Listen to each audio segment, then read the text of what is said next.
Hi, everybody. Matt Lawton here, and this is the Astrological Winds channel.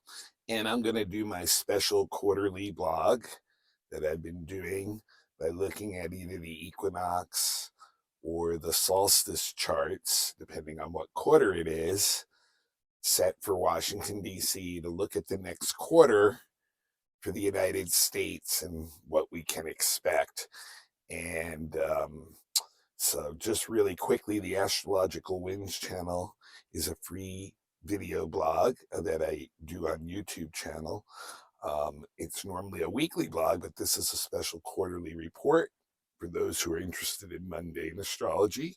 And, please pass the link along to anyone else that you think might be interested in it. It is a free service. It's also available on podcasts. Just look up Astrological Winds channel, and you can always find the links on my website, www.astrologicalwinds.com. And also Instagram, there's an Astrological Winds channel page there, and the link is posted there too. So, this is a special blog. This is not my weekly one, and this is for people who are interested in, political or mundane astrology, which is kind of one of my interests. I'm always looking at the events and that are, happening in the news and the world, and like comparing them to what's going on in astrology. And I've found this to be a very effective method many, many years ago, decades ago, actually, by just looking at the equinox chart or the solstice chart is set for whatever country you want to look at for the next quarter. And what's special about the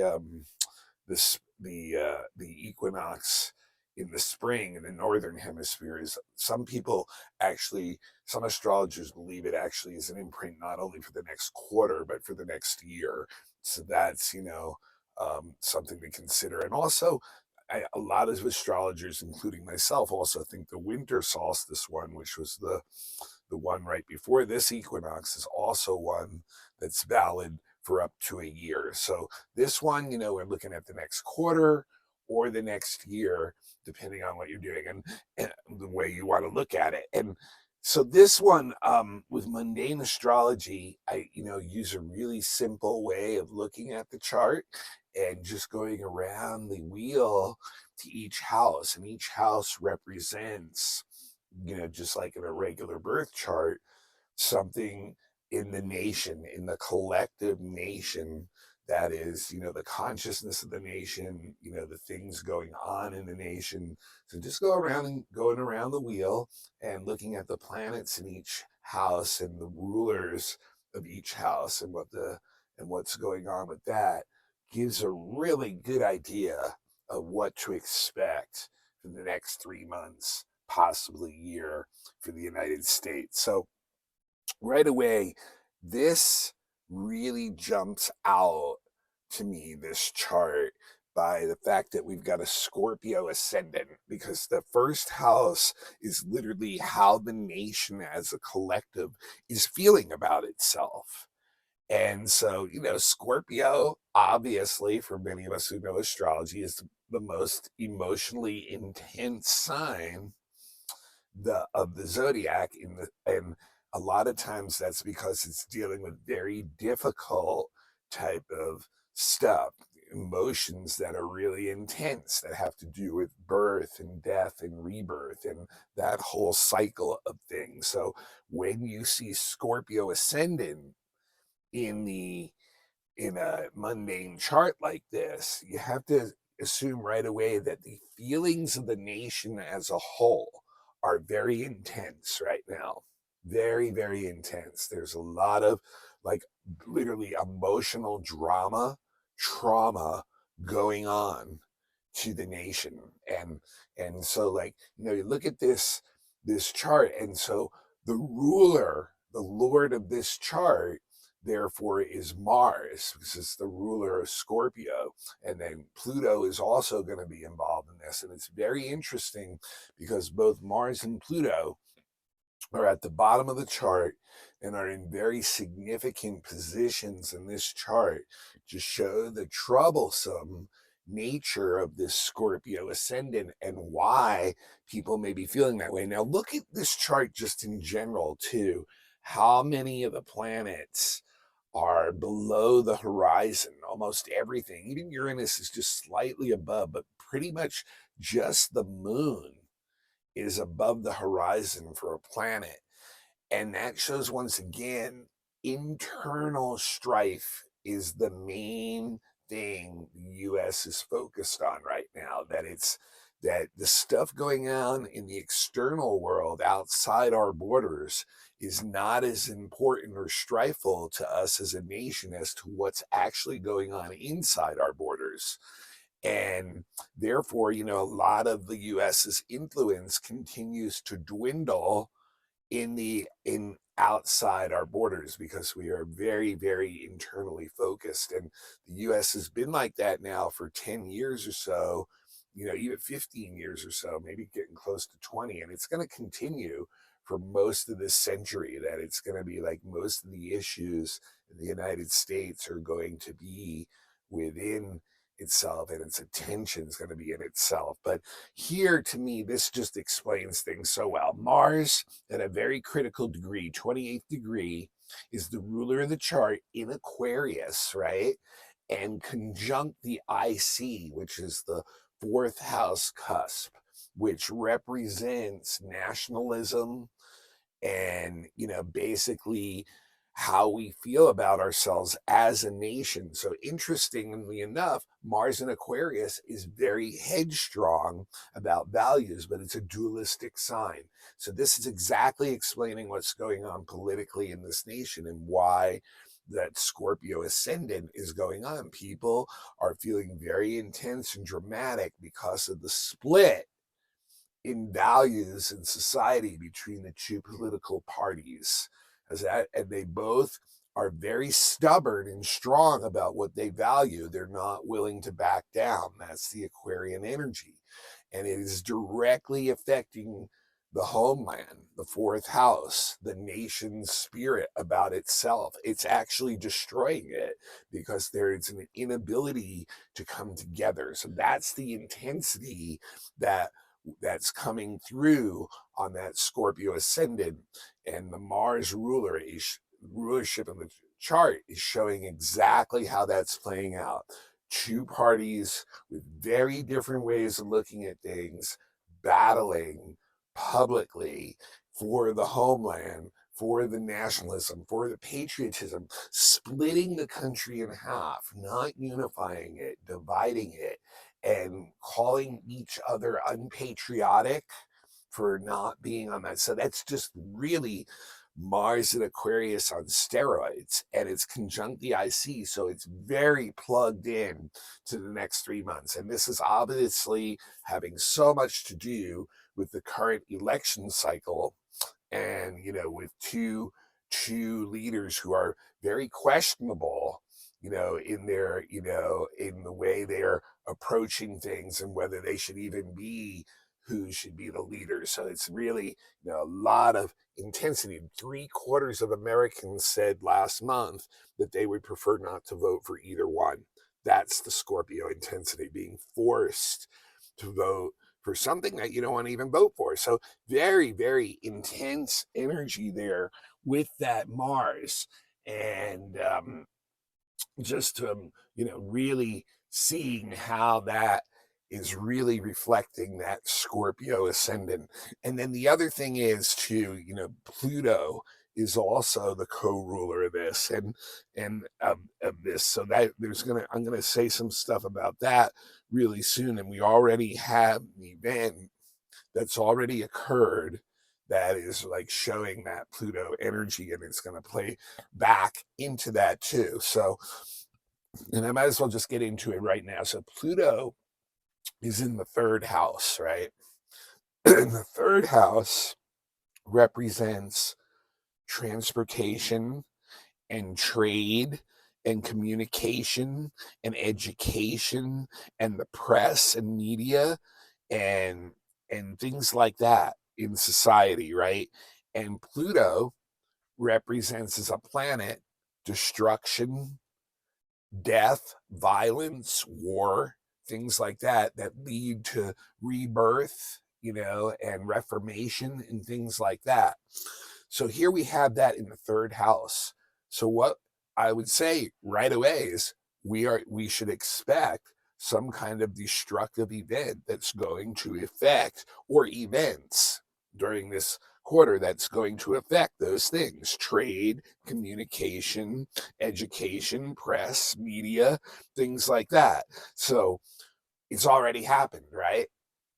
It's already happened. I'm doing this now. It's like March 30th. This was the 21st. What happened this week? Bridge fell down in Baltimore, in one of the main ports of the whole country. And what's it going to do? First of all, it was a destructive event. It killed people. It knocked out structure. So that's the Pluto part, right? And then it's also going to affect what? Trade, right? That's exactly what the third house rules. So we can see already an event that clearly is coming through in this chart. And here, really interesting, opposite the moon in the ninth house. The moon represents the common people. What this destruction is going to do is hurt the common people the most. And that's what they're already saying. It's going to make prices go up. It's going to, going to take a long time to be able to replace that port and that bridge. And it's going to affect everybody in the country, especially on the East Coast. But like, so it totally showing, once again, we have an event that's already occurred in this quarter that's showing this Scorpio ascendant, this Pluto in the third of trade and communications and things like that, opposite the moon. And then also just think about that in relation to the press part too, how the press is such a big player in the Scorpio ascendant. Both sides, once again, of this Mars Aquarius have part of the press on their side. So they're both like really bring very intense stuff through communications and press to the people, and the people and the nation get very much respond to that in dramatic and traumatic and different ways that can spawn violence and other intense things to come up. A lot of the like violent words, even from both sides, So once again, really showing the intensity of that. And then to top that off, you got Saturn is actually ruling this third house too. And that's in the conjunction. Saturn right now is in the conjunction with Venus, which I actually mentioned. And look how it trines back the ascendant. So that's a big part of this. This is like, okay, this is a serious concern, now. And once again, Saturn and Venus in Pisces, in a sign that's dualistic, and the authorities, which is what Saturn represents, will probably have a hard time agreeing and getting along most of this quarter. Again, they're not going to be able to agree on what's right for the nation, what's right for patriotism, what is the best thing for this. So it's very, very interesting. I mean, it's on that level where it's really showing a lot of that energy is really showing up right away from the ascendant being played through on the Mars and the Pluto and the Saturn, all being afflicted in the way that, and so, and just going back to the second house, Sag is the ruler there, and that means Jupiter. I mean, Sag is on the cusp there. That means Jupiter is the ruler. And the second house represents like money and assets and, that kind of stuff in mundane astrology. And here we have it ruled by Jupiter, which is over in Taurus, which is a money sign. But look where it's at. It's conjunct the descendant and Uranus, showing that our open enemies and our allies may both surprise us and do things that affect our economy, that are hurting our economy. Interesting too that Ceres in Capricorn is in that second house because that's all about production, fertility, and Capricorn is a sign that's showing a lot of that stuff is actually in a weakened or in a minimalized position where it's not completely gone, but it's being restricted.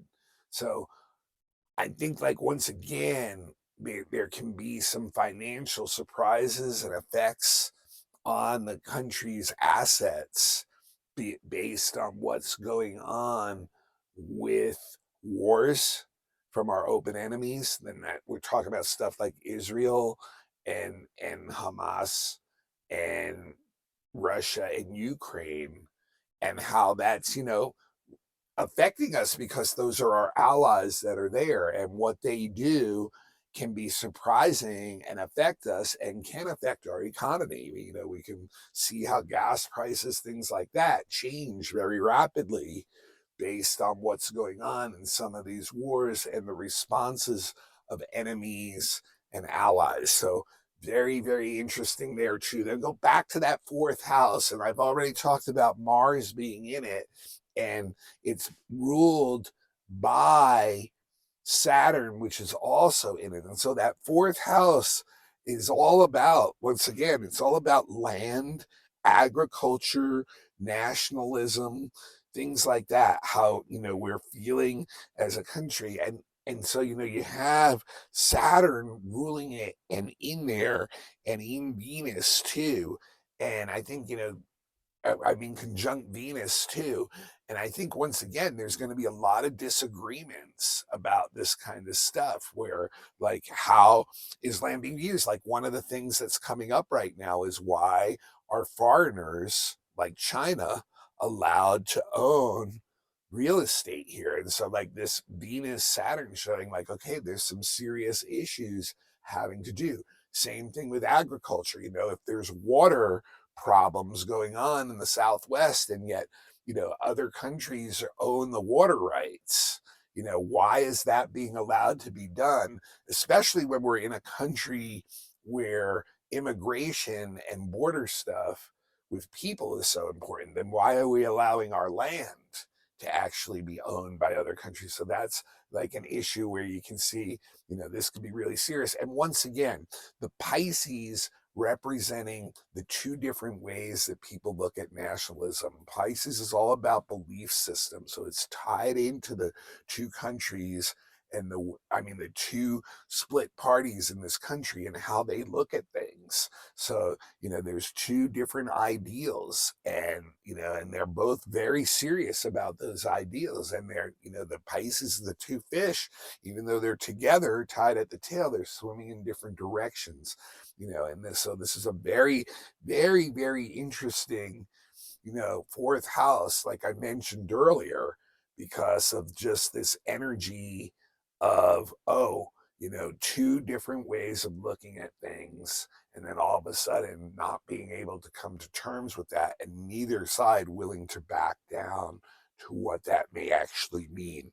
So very interesting there. And then go into the fifth house here, and there's a lot going on in there too. And so the fifth house is all about, like, entertainment and sports and things like that. It's where, the society really gets their pop culture, really enjoys stuff like that.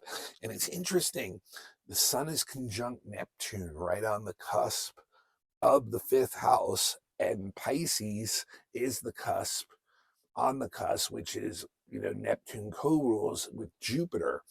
And that's what, entertainment is all about, is Sun Neptune stuff. It's like a way to break from the everyday reality and actually have some fun in life. So it looks like that, people are still going to be using that energy to kind of like escape, that shows that people are really, needing that kind of energy to escape. So it should be like good on that level for society. But it's interesting too, because the fifth house also represents stuff like the birth rates and how children are being handled and things like that too.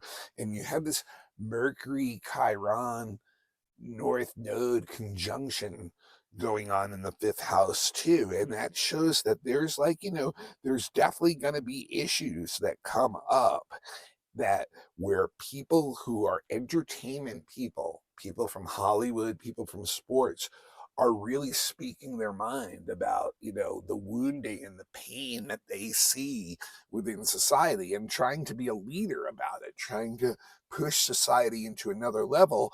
And it may have to do with, once again, what their ideals are. Everybody seems to be splitting on that line. And that's what that Sun Neptune will do too. It'll make people be like, oh, this is what my ideal is. And then the Mercury Chiron, they're going to want to express that. They're going to talk about how they're hurt or how they want to lead. So it shows that, the entertainment industry, the sports industry is going to have a lot of influence on what goes on in the country in this next quarter, in this next year. And I think, once again, you use an example is like the Taylor Swift thing going on, where the Republicans think that, she's being a spokesperson for the other side and they're trying to vilify her. There's a lot of confusion, a lot of misunderstandings. That's just like great example of what that energy can really end up bringing up. And once again, like I said, it's ruled by this Jupiter in Taurus, which is like, going out there and making statements about what's going on in the world. Like, one of the big things that a lot of people are talking about is like how we're handling the two wars, and that's where that Jupiter is up there by that Uranus going into the seventh house about, allies and enemies. So that's where a lot of it may come through is where people are like, showing up at protests, famous people in entertainment or whatever, and making some kind of impact on that. People talking a lot about it, even the news people who are famous, trying to push that agenda. You go to the sixth house, right? The sixth house is our civil servants, military, it's our police, things like that. And once again, it's being ruled by the Mars and Aquarius. So even the military and the police are being split in half over which of the parties. You can see this energy is so much about literally a civil war over ideals is what's going on in the United States right now. And it's splitting all of them. And then Eris is in there. And so that shows the chaos that, civil servants and the police and military are being sucked into because of situations like this, and that kind of thing can continue. That kind of thing can actually continue and go on. So then we go to the seventh house. I've talked about it a little bit already. It's so we have Jupiter and Uranus conjunct the descendant going in the seventh house. So the seventh house is our open enemies and the countries that were normally allies, our friends. What this is showing is that there's going to be a lot of surprises and shocks that come through our open enemies and our allies that we're going to have to deal with. And a lot of them are about them breaking free from, the way we normally do things. Jupiter and Uranus are both about freedom and having the ability to choose what you want to do. So you have like, Putin in Russia is a great example. They're basically saying, hey, if we don't have things our way, we'll just blow the world up. Like we'll just, that's the way it's going to be. That's a very Uranian kind of thing to come out of another leader who's an open enemy of us, and Uranian in the sense too of also, he's threatening to blow the world up, and you use uranium, which is related to Uranus, to do that. But it's just like, and then the Jupiter part is the bombastic statements that people in power can make. They're arrogant, self-righteous, self-serving energy. And this can come from both sides. Like here we are in the other war that's going on where we're, siding with Israel, and their leader can say some very bombastic type things that are hard for us to adjust to. And, we're not quite sure what to do. So it's a shocking kind of thing that they're doing. And here it's ruled by Venus, and we're trying to be serious about it. It's like, okay, Venus is conjunct Saturn, and both sides, trying to see both sides, like in the Palestine Israel situation. Like, how do we bring them together? The Pisces energy, we're trying to be serious about it, but it's not working out because of the shocking things that the allies and enemies are doing. So a good example. The top of the chart is a lot more open now. The eighth house, don't pay attention to the vertex there, is the eighth house is Gemini is on the ascendant. So Mercury is the ruler. And the eighth house is international finance and multinational corporations. So here we have Mercury conjunct Chiron. Once again, we are getting wounded by the decisions that are being made by international finance and by multinational corporations, and that's like part of fortune being there, showing that there's nothing we can really do about it. It's just what's really happening, and it is damaging. Ninth house, I already talked a little bit about with the moon being up there, but the ninth house is all about like things that, like the courts, the laws, things like that, health, things like that. But it's mainly it's about the court and laws. And it's interesting, it's ruled by the moon, and the moon is in that house. And once again, the moon is the common people, how they're feeling about things. In an opposition to Pluto shows they're feeling very intense and upset and angry about a lot of things that have to do with the courts and laws. And that has been such a big subject in the United States the last few years, about how the Supreme Court and the other courts have become political, have also been sucked into literally what is a civil war over ideals. That Mars, the Lord of the chart, coming through again there. 10th house is the executive branch,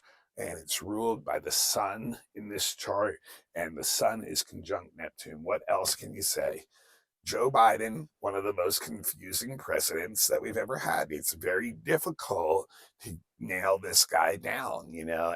There's a lot of misunderstandings. He doesn't take questions. His speeches seem to not be at times point on, and they add to the confusion. And so that's exactly what that sun conjunct Neptune. He's ruled by the sun. Actually, is the president also as the planet in the chart, but he's the 10th house ruled by that sun. And it's really showing how he just really has not really been a good solid leader for us. He really hasn't been. 11th house, we go to Virgo, which is that Mercury again. And this is Congress. And this shows Congress completely hurting us. Their inability to do anything, the Mercury conjunct Chiron, because of the clash of ideals and just literally wanting to hurt each other, using words to hurt each other, using words to pick on each other. And South Node being there, showing that that's like, what needs to be getting away from. It's like what's blocking us. It's like a big dark cloud that's stopping the country from moving forward. And then the last house is Libra, is ruling 12th, empty 12th house, which is our large institutions, basically. And that's, once again, Venus is going to be our ruler here.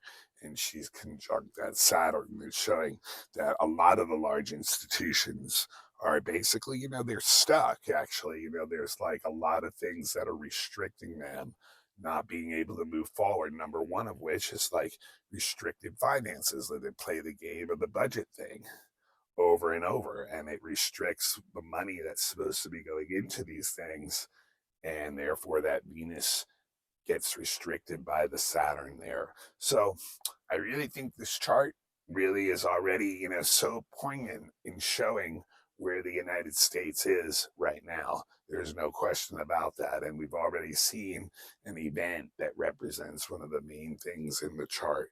So that's what I got. It's like going to be, we're obviously in challenging times in the US, and it will continue to be so for the next quarter at least.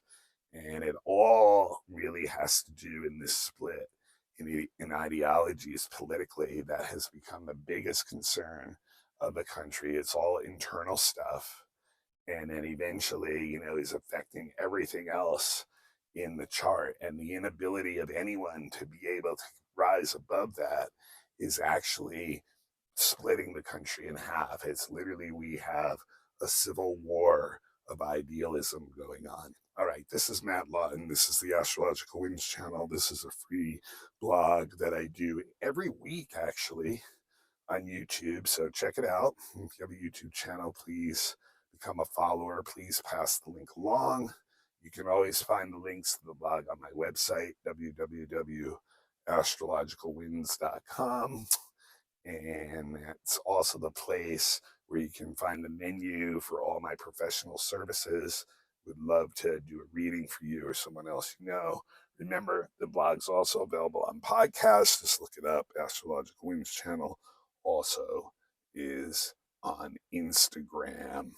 So I will see you all for the regular weekly blog coming up. And anyone who got into this and was interested in this, thanks so much. Please pass the link on to someone else you might know who's interested in it too. And I will see you all next blog.